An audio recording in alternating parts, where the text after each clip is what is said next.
Yes, welcome again, everybody. You are still watching the Now Morning Show, and we're going to have a very interesting conversation this morning. With me is Rubadiri Victor, who is a multimedia artist and an author, as well as an activist in many ways as well. Good morning, sir, and welcome. Morning. Thanks for having me. Yeah, and thanks for being here this morning. So we are speaking about the tales that live on, and we're speaking specifically about, well, the second installment of your book series at this point. Right. And we're speaking about the stories of Anansi. But before we speak about the book itself, let's speak about the story and the history of Anansi a little bit. And because a lot of us would have grown up hearing these stories and rhymes and things as well. And why do you see the importance of recreating it in some sense and carrying the story further? Okay, well, Anansi came to us. So Anansi is a spider. This cleverest animal in the forest, and Anansi came to us from West Africa, from Ghana, from the Akan Ashanti people, and so Anansi exists in this kind of space as a kind of demigod, and you know, in that space, and he's a trickster, the most brilliant animal in the forest, always outwitting those stronger, faster, larger than him. And those tales came across the Atlantic through the trauma of the Atlantic slavery, right? Of Western Europeans bringing across Africans as enslaved peoples. And the remarkable thing is that there are literally tens of thousands of Anansi stories in Ghana, but a handful survived here in the Caribbean and in Trinidad and Tobago.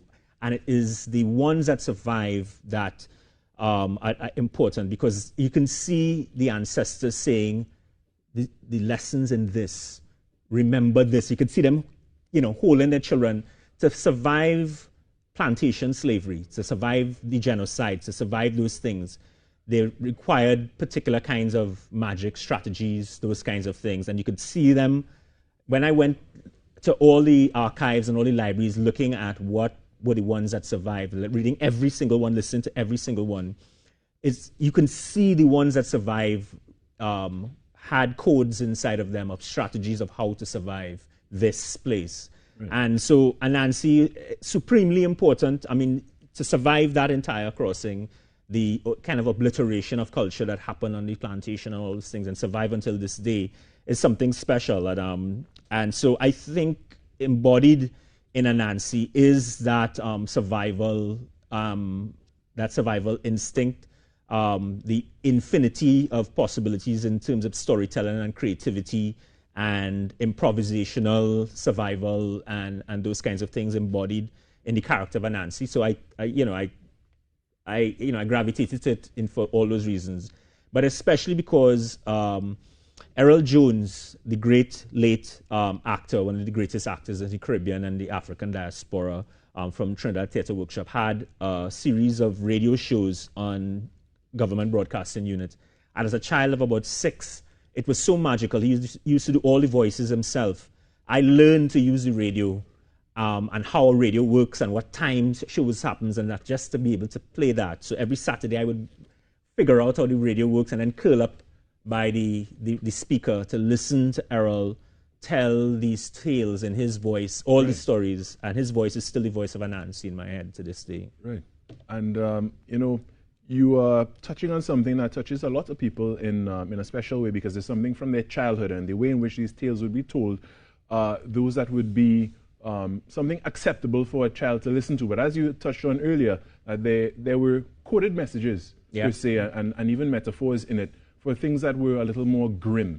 What are some of the things, do you believe, that were coded into the stories of Anansi? When I checked all the stories, and so there were oral histories from different villages and stuff. So you would see Maracas, down in the south, deep south, central, in the west, and all those kinds of things. There was one particular story that survived, and it was Anansi tricked beast, snake, and tiger.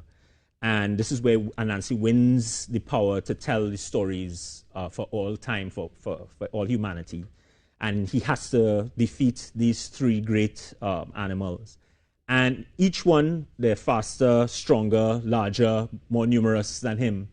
And he finds the ways, like incredible, humorous, brilliant kinds of ways to sabotage them and those kinds of things. And you could see on a plantation, that is the power structure. Like those three things kind of represent the kinds of ways. And I could see the ancestors like burning it into their children, I mean, close to tears. I mean, it is how to survive this thing, how to outwit when you're outnumbered, outgunned, out-resourced and those kinds of things. And just is really incredible.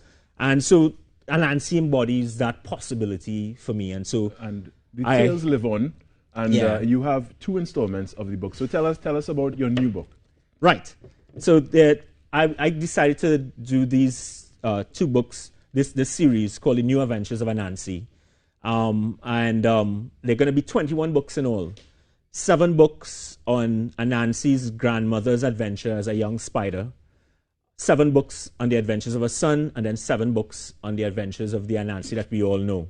And these are kind of new tales for a new time. And so there's a lot of contemporary stuff going on, contemporary Trinidad, global politics, all kinds of different kinds of things, as well as ancient kinds of things that go back to things that in history and those kinds of things. But it's all magic. It's the kingdom of animals. And it's done like, I love the idea of family entertainment. I love the idea that when we were coming up, when my generation was coming up, there were movies, television shows, books, music, and things that the entire family used to sit down with and that kind of stuff. And it's not so much so now, everything is sectionalized and demographics and whatever, those things.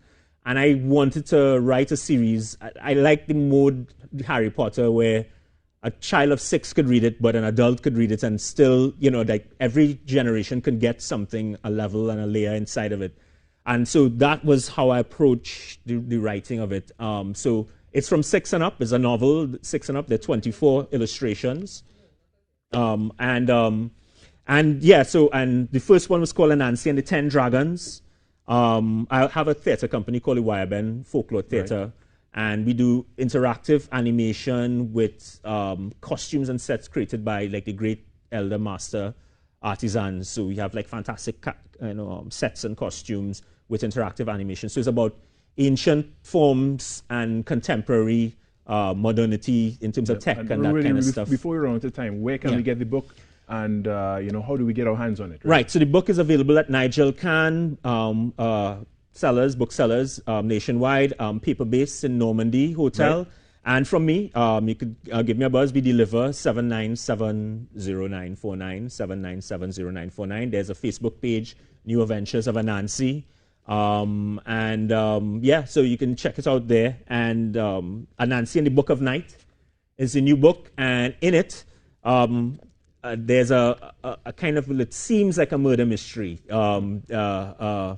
The king of bats has disappeared, leaving only an outline of dust on the ground. And Anansi's called in. But mysteries begin to spiral. Well, we don't want to give away the whole story. No, well, that's the setup. So you have the social media handles. We had one of them on the screen there, and also you can contact Ruben himself. I want to thank you and congratulate you on your book, and we look forward to the more books in the series. Yeah, New Adventures of Anansi on Facebook, Anansi and the Book of Night. Check it out.